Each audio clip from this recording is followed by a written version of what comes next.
के आने से बैकग्राउंड में वायलिन तो नहीं बजा, पर इस दिल को वो कुछ ज्यादा ही भा गए। उन्हें बस देखने से ही हमें कुछ तो हो जाता था और फिर देखते देखते न जाने कब हमारा पूरा दिन बीत जाता था। एक दिन हमने सोच लिया आज तो हाले दिल बताकर ही रहेंगे, पर ये भी नहीं सोचा कि उनके सामने जाकर क्या कहेंगे। फिर हम चले गए उनके पास, पर हेलो से ज्यादा कहाँ ही कुछ बोल पाए।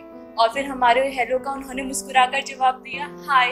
उफ, ये मुस्कुराना जरूरी था क्या? जो तुम्हें देखकर कभी शांत थे बैकग्राउंड में वायलिन, मुस्कुराकर उन्हें बजवाना जरूरी था क्या? फिर बोलने की हिम्मत तो थी नहीं, इसीलिए निराश ही वापस आए और उन्हें फिर देखते ही देखते ना जाने कितने दिन बिताए।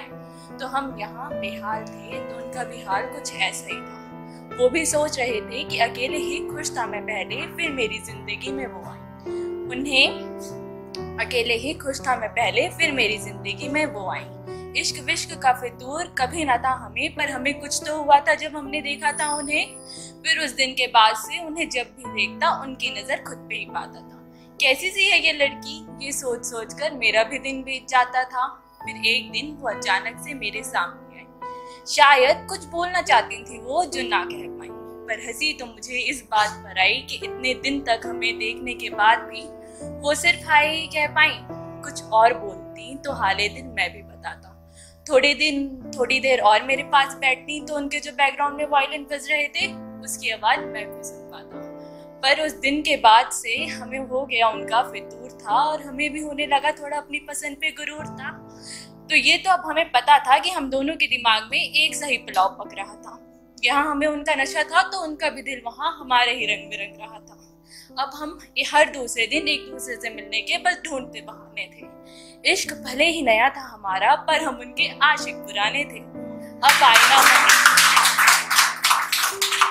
हम कुछ ज्यादा ही निहारते थे और क्या बातें करेंगे वो हमसे, यही सोच सोच के अपनी रातें गुजारते थे।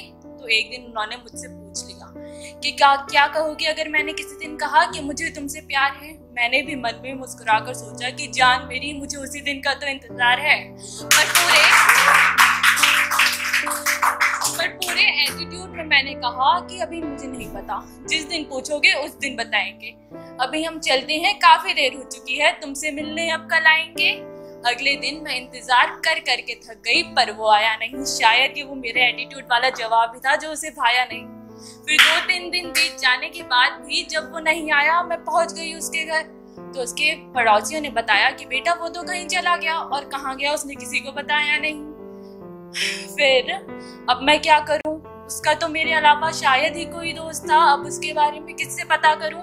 अब मैं अपनी हालत अमृता सी पा रही थी, मैं तेनू फिर मिलांगी, यही सोच सोच कर इस दिल को समझा रही थी। पर उसके बाद कहाँ ही कोई आया था और फिर किसी और ने बैकग्राउंड में वायलिन नहीं बजाया था। अब सोचती हूँ तो लगता है अब वो नहीं तो कोई और आएगा, बैकग्राउंड में वायलिन नहीं गिटार पियानो कुछ तो बजाएगा।